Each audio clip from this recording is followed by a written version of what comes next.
Because from there, I was like, okay, that gives me all the confidence in the world to fail. I have the security there. From there, I just went to work. And I stayed with it, and I kept practicing. And then the next summer I came back, it was a little better. And the summer came back, you scored. Next summer it was a little better. I scored. Yeah. It wasn't much, but I scored. This is 12. All right, welcome back to another After Dark, everyone, and the continuation of the 24th, in which we celebrate Kobe Bryant and the greatness that is him. And earlier today we checked out the Dallas Mavericks game where he scored, 61 points in 3 quarters in a massive blowout, and that was awesome. So for nighttime, I thought we'd do something completely different, and this one is called Kobe Bryant's Greatest Speech 2.0, Best Motivation Ever, and it's from a channel called Alpha Leaders. Never checked this out. So, and I gotta say, his speeches, his interviews, and things like that is really what got me to really be a fan of Kobe Bryant. I don't really know how to say it outside of that. Like, he had a huge impact on my life personally, at a point where I really needed it. And I got that not just from watching his play, but a lot of it was from just watching him speak and talk about his routine, his motivation, his drive, and his commitment, and his no excuse mentality. And it was just exactly what I needed to hear. So I'll be forever grateful for that. So I see something like this, and it's time to watch. So Kobe Bryant's Greatest Speech 2.0. I'm going to link the original video down below in the description for you guys. Everybody, please leave this video a like. I'd appreciate it a ton. And without further ado, let's do this. The Mamba mentality simply means trying to be the best version of yourself. That's what the mentality means. It means every day, you're trying to become better. And it's a constant quest. It's an infinite quest.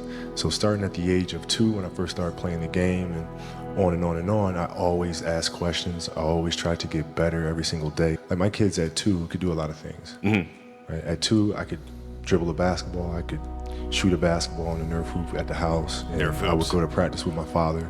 I would observe my father. I'd sit and watch games with him. A lot of things I learned by being around the game. Mm-hmm. Right? So by the age of 6, I was already strategizing versus other 6-year-olds, My parents were great. Growing up, they instilled in me the importance of imagination and of curiosity. And understanding that, okay, if you want to accomplish something, I'm not just going to sit here and say, yes, you can do whatever you want. Mm-hmm. Yes, you can, but you have to also put in the work to get there. 100%. Right? So they taught me that at a really early age, man. And when you grow up as a kid thinking that the world is your oyster, all things are possible if you put in the work to do it, and you grow up having that fundamental belief. I had a summer where I played basketball when I was like 10 or 11 years old, and here I come playing, and I don't score 1 point the entire summer. I know the story. Not one. And you're playing against other 10, 11-year-olds, or you didn't score once? Not one. Were you in the game? I was in the game. How did you not score? Because I was terrible. Really? Yeah. And I scored not a free throw, nothing, not a lucky shot, not a breakaway layup, 0 points. And I remember crying about it, being upset about it. And my father just gave me a hug and said, listen, whether you score 0 or score 60, I'm going to love you no matter what. Wow. Now that is the most important thing that you can say to a child. Rest in peace to both of them. Jelly Bean Joe just passed away recently too. Because from there, I was like, okay, that gives me all the confidence in the world to fail. I have the security there. From there, I just went to work. And I stayed with it, and I kept practicing. And then the next summer I came back, it was a little better. And the summer came back, next summer it was a little better. I scored. It wasn't much, but I scored. And this is 12, 13. 12, 13. And then 14 came around, back half of 13, 14. And then I was just killing everyone. And it happened in 2 years. And I wasn't expecting it to happen in 2 years, but it did, because that is crazy, because you'd think by the age of 5 he would have been excelling. But it wasn't until he was about 13 years old, and he got drafted at 18 into the NBA. Wow, what a surge of progression he had. I had to do was work on the basics and the fundamentals. Yeah. Well, they relied on their athleticism and their natural ability. And because I stick to the fundamentals, it just caught up to them. And then my body, my knees stopped hurting. I grew into my frame. And then your athleticism, once you have the fundamentals, Exactly. the hard work, the mindset, and you tack on the athleticism, it's game over. Then it was game over. Yeah. At 13 years old, I played the longer game because my game wasn't about being better than you at 13. It was to be better than you when the chips are really on the line.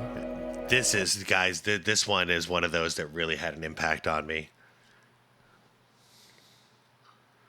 Sorry, I'm just remembering. This one's huge. So when we played at 13, I would size you up and see what your strengths and weaknesses are. How do you approach the game? Are you silly about it? Are you goofy about it? Are you good at it just because you're bigger and stronger than everybody else? Right? Or is there actually thought and skill that you put into it? Right? And when I'd play to my weaknesses. I wouldn't play to my strengths. I played to my weaknesses. Because when you're playing summer basketball, there's so many games. So there's not a lot of skill work being done. So when are you going to get better? Right? When you're playing in competition situations, you're only playing to your strengths. Why? Because you want to win. So what I would do, I was work on the things during those games that I was weak at.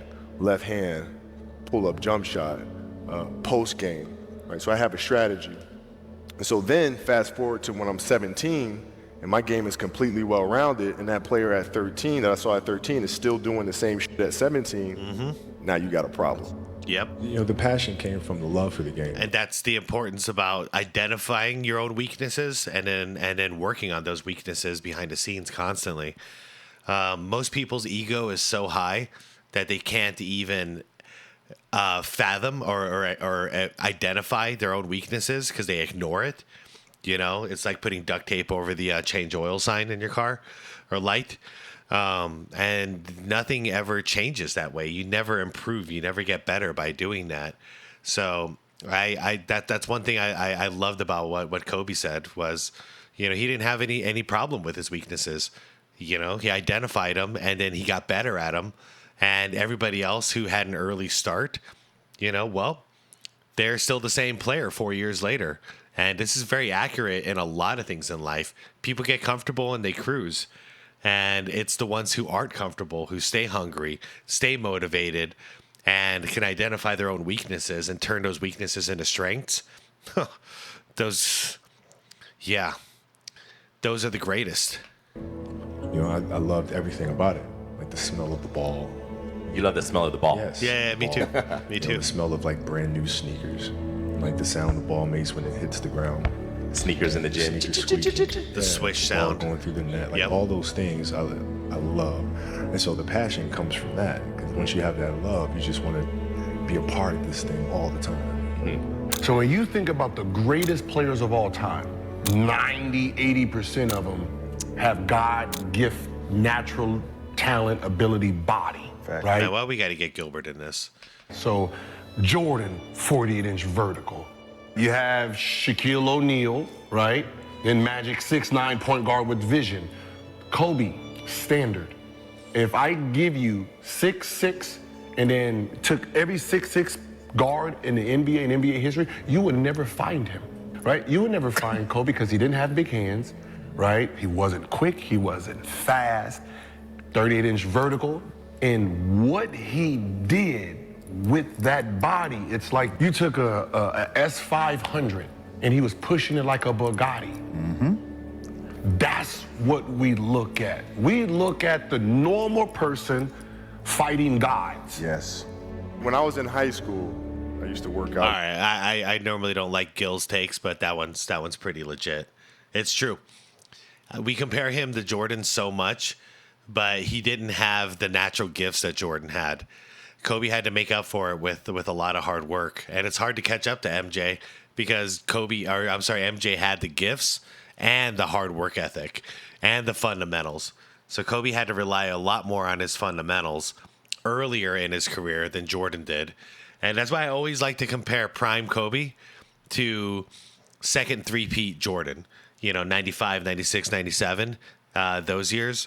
It's so similar in their play because once Jordan's athleticism started to slip, that's what Kobe, that was right in that Kobe range.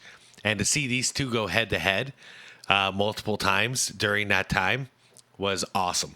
So awesome. With the 76ers, I used to ask him, what's it like to guard Mike? Speaking of Mike. Mike? You mean Black Jesus? I'm like, what the Black who? Well, we call him Black Jesus. Or you can call him Black Cat. I'm like, I'm going to call him Mike. That's his name. And now we know from Reggie Miller that Kobe wanted him to be known as the Caramel Cat. So he's making fun of MJ here, but at the same time, he was still emulating MJ so much. The level of fear that he inspired in others was insane. And I would tell him, I said, when I face him, we're going to go at it. He says, oh, you don't want to do that. I'm like, what? Man, you don't know me. Yeah, you don't know me.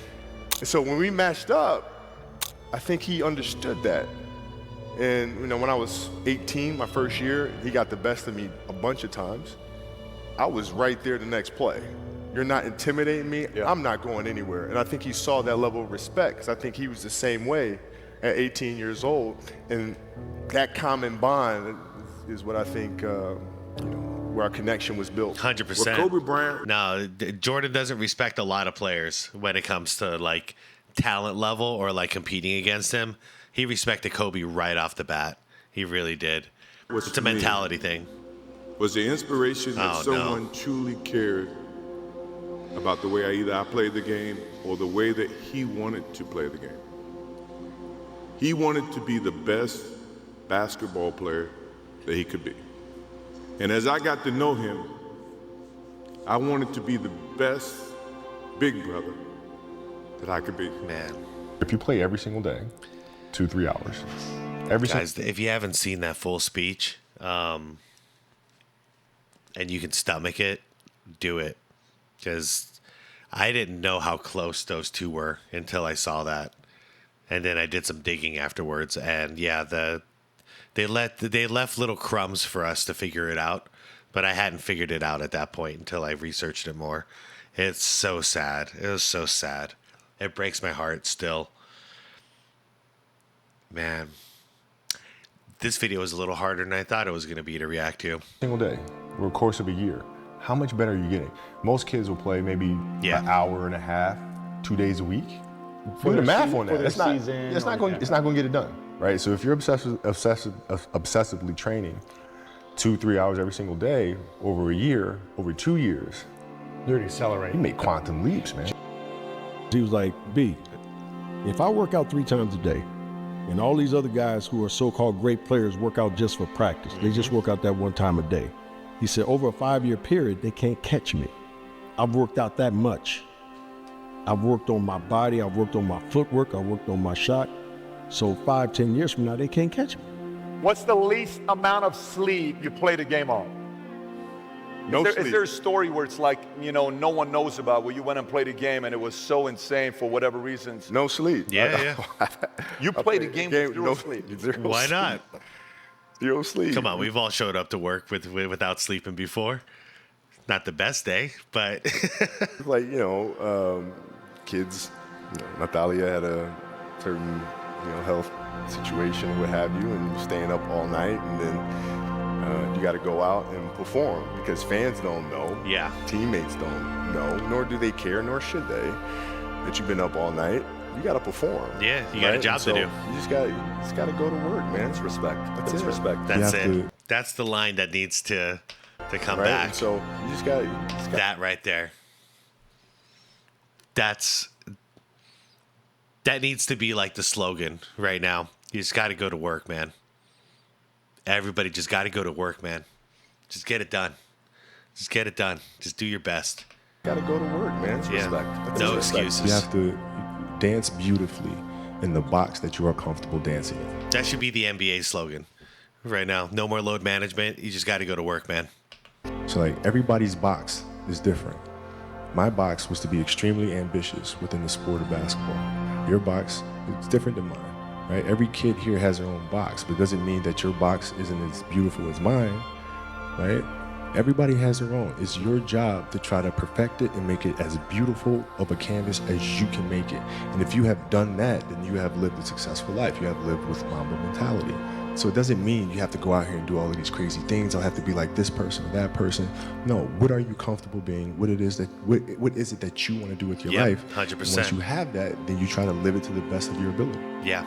Your plan. And watching these things, what it did for me, excuse me, was around 2019, lowest point of my life. Like lowest couple of years, 2016, 17, 18, 19, like bad years in my life. Lost all motivation, self-esteem, drive. It was a rough time. I never thought I can get to that point. Life can really knock you on your ass pretty hard if you're not careful, and you don't identify the first hit, and bounce back immediately. It could really knock you down harder than you could ever fathom.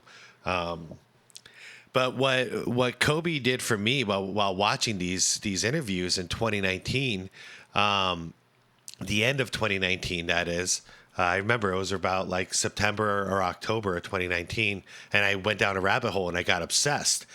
And by January, I came in. It was like a rebirth. It felt like, and I was so motivated, so driven, no excuses. I'd stay up 24 hours if I had to get ahead on something I believed in. And I was working like a maniac, but I didn't care how tired I was. I'd stay up until 4 or 5 in the morning, wake back up at 8, just knowing in the back of my mind, well, nobody knows what I'm doing. I'm getting ahead of everybody right now. And thankfully that came right before the pandemic. And then obviously Kobe passed, and that broke my heart, but it permanently stitched those lessons into me, because it was like those are his final lessons, and I'm going to take them to heart because they've really impacted me. But going into the pandemic, I was watching a lot of people fall apart during that time, getting into alcoholism, drugs, all kinds of mental health stuff, and I was getting out of my mental health stuff that was detrimental. And I just put my head down. I worked, and behind the scenes, the entire time, I was just working on whatever I was passionate about, whatever I believed in. And I gotta say, it's been 4 years of successful years. And as crazy as it is, I really do thank Kobe. I really do, because his speeches were the igniter in my butt, like he lit a freaking fire in my ass, and I really needed it. And I'm here today, and I have a great life. My self-esteem is high. I know I can do whatever I put my mind to. It's just a matter of deciding one or two things that that I really want, and then I really just go hardcore at it and dedicate myself. And I'm still the dude that's staying up until 3 or 4 in the morning, and nobody really knows, but I got work to do in the middle of the night when the phone is silent and, everybody else is sleeping. It's the best time to get work in. But anyways, that's my spiel. Thank you, Kobe. This stuff hits. It hits because I don't know where I would have been if Kobe didn't make these speeches. I don't know where my life would have been. Playing against the Golden State Warriors. Score is 107-109. You guys are close to getting into the playoffs. You know exactly what happens in the game. Oh, you yeah. go up, you're about to take your shot, and then all of a sudden, boom, Yeah. Achilles happens, right? Yep. How the hell do you tolerate that kind of pain? Lead by example. I use this. I tell this example, and I think this is the best way to explain it. You have a hamstring injury, you pull your hamstring really, really badly. Oh, this is You good. can barely walk, right? Let alone play anything. Soccer, basketball, volleyball, whatever it is. Can't do anything. Doctor tells you go home, sit up on the couch, rest your hammy, right? Yep. Stay off of it, don't get up, no sudden movements. You're at home, all of a sudden a fire breaks out in the home. Your kids are upstairs, wife is wherever she may be, it's going down. I'm willing to bet that you're going to forget about your hamstring. You're going to sprint upstairs. You're going to grab your kids. You're going to make sure your wife's good. You're getting out of that house, right? Hamstring be damned. You're not going to feel your hamstring, right? And the reason is because the lives of your family are more important than the injury of your hamstring. 100%. And so when the game is more important than the injury itself, you don't feel that damn injury. Not at that time. We were in Vegas for the start of training camp, and we were getting ready. Yeah, that one hits. That's if you apply that to anything in your life that you care about, that's the way to go, man. Your hamstring, the injury is going to hurt later, regardless.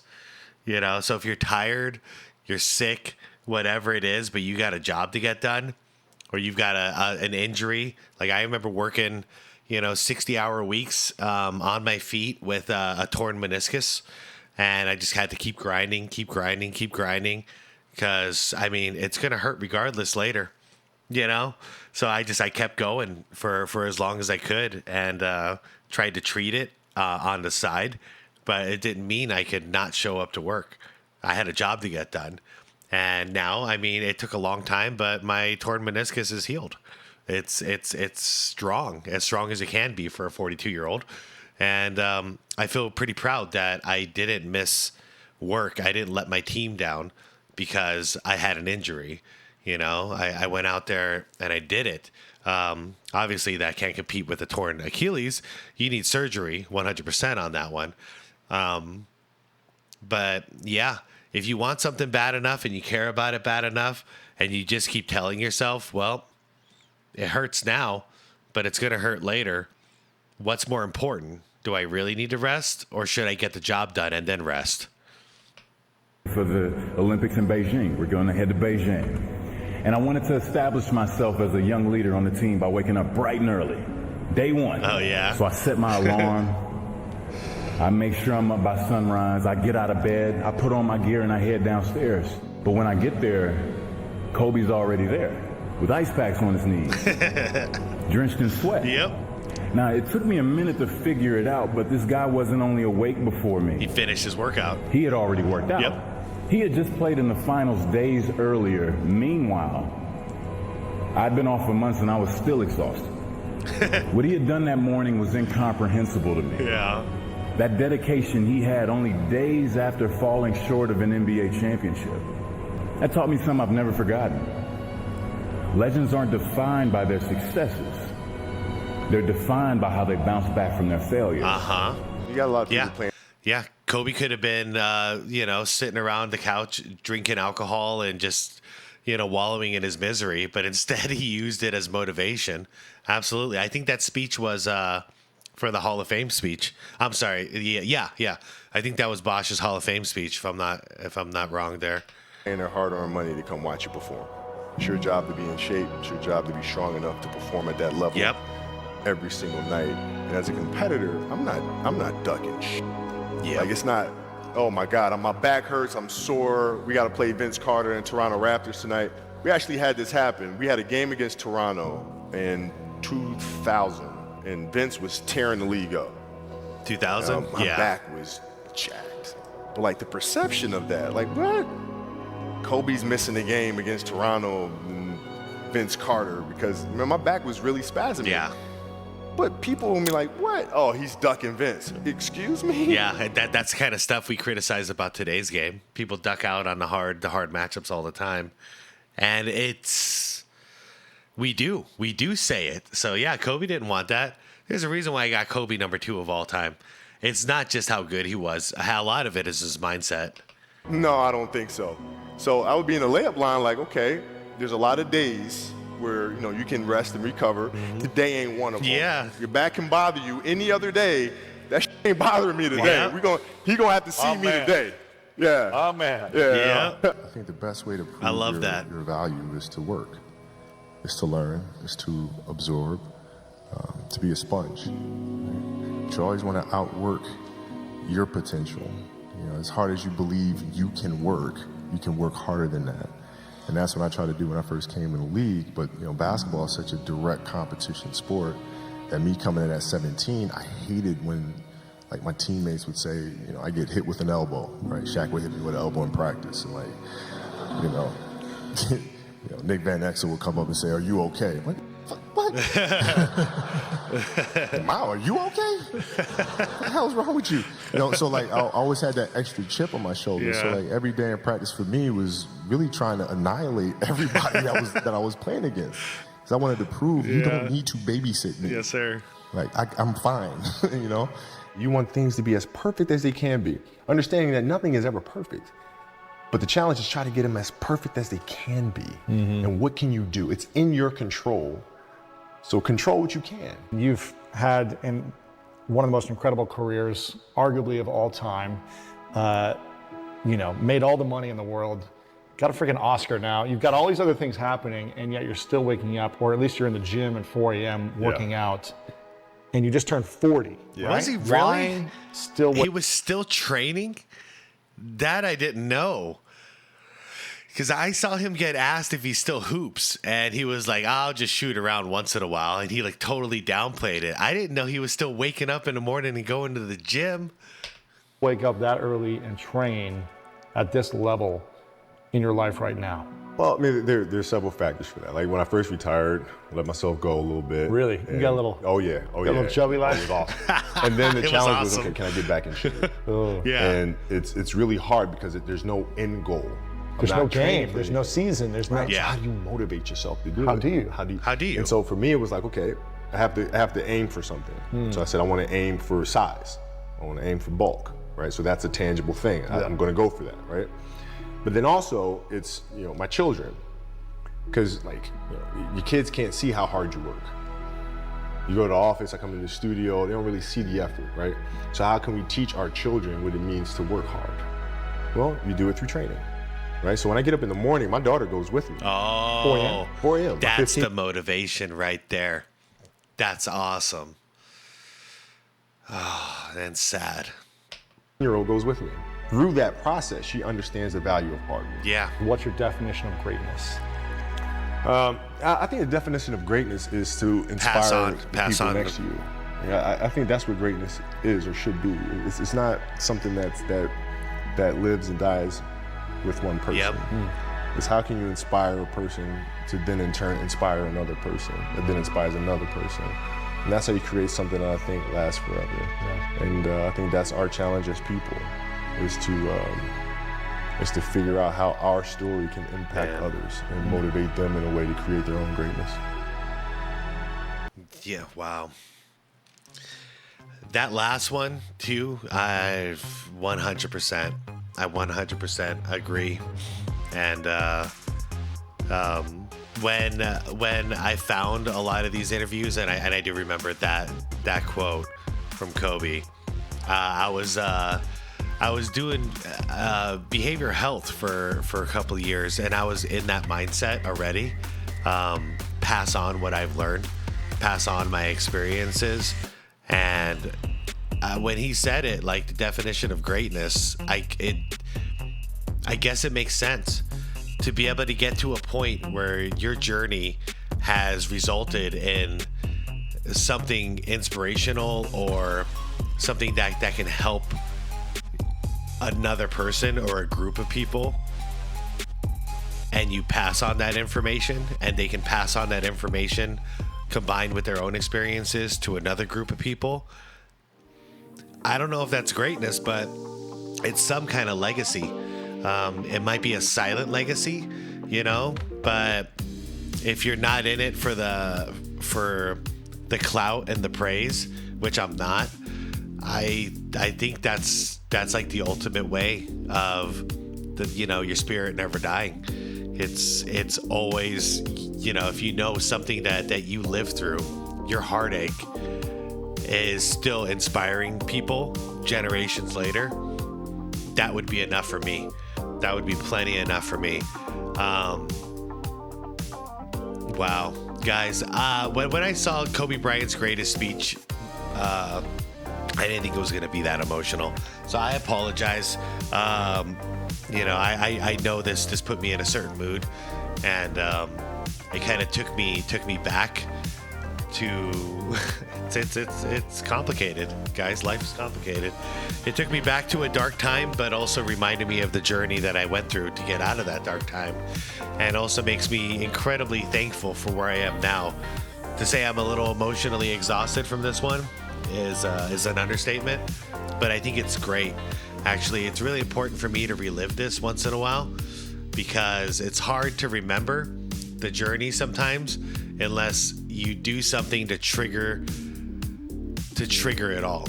And it's not a great thing to like if I were to just like stay in this moment for days, that's not healthy. But for 20 minutes, I think it's a very healthy thing to remember where I was, the journey I went through, and to know where I'm at now, and to be able to pass that on to more people who might be having a hard time right now. All I can say to anybody out there right now who's having a tough time, has their doubts, maybe lost some self-esteem, maybe going through a heartbreak, or laid off of work, or whatever the case may be, hey, it's not over. That even if you feel like it's over, if you change that thought process in your brain and you start telling yourself it's not over, this is what I want to accomplish, how do I get there?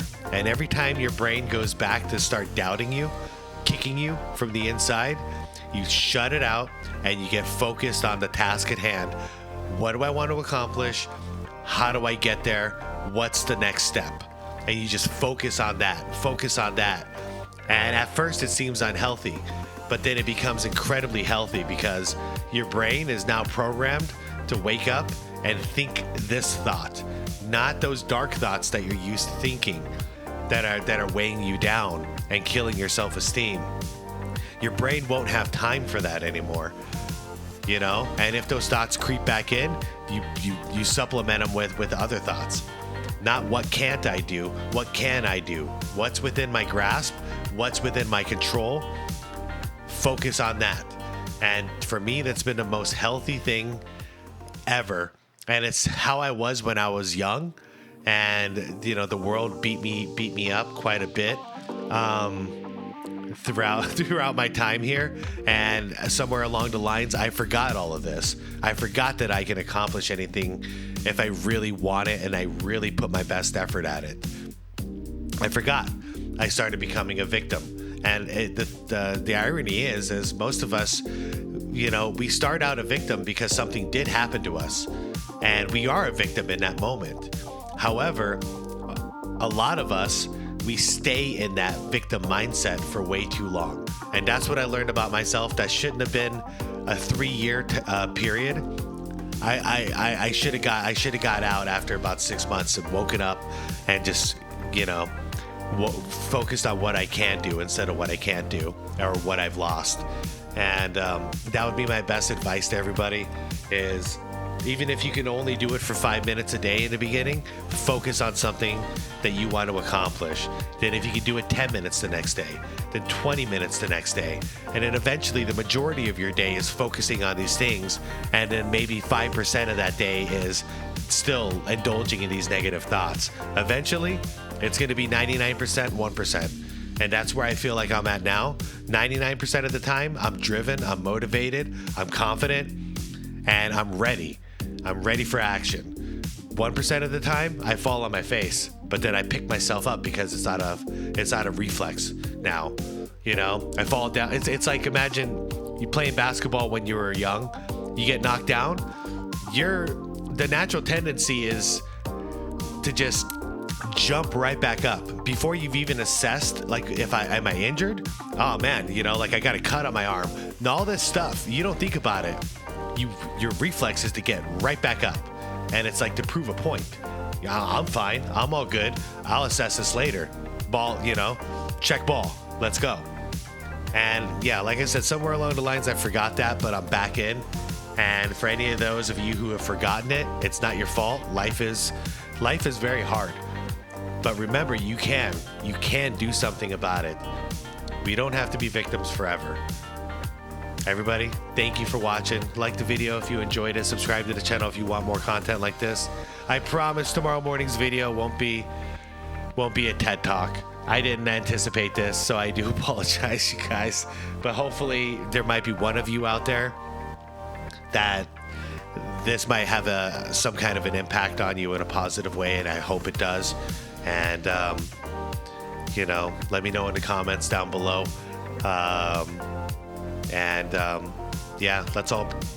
Let's be great. All right. And don't forget, no matter how busy you are, love your loved ones. Let them know you're thinking about them. Even if you're very busy and you're motivated and you're trying to accomplish something, a text goes a long way. Just say, been crazy busy, but thinking about you. Something like that, it goes a long way. All right, everyone. Have a wonderful, peaceful night. Rest in peace, Kobe. Thank you for everything. Good night.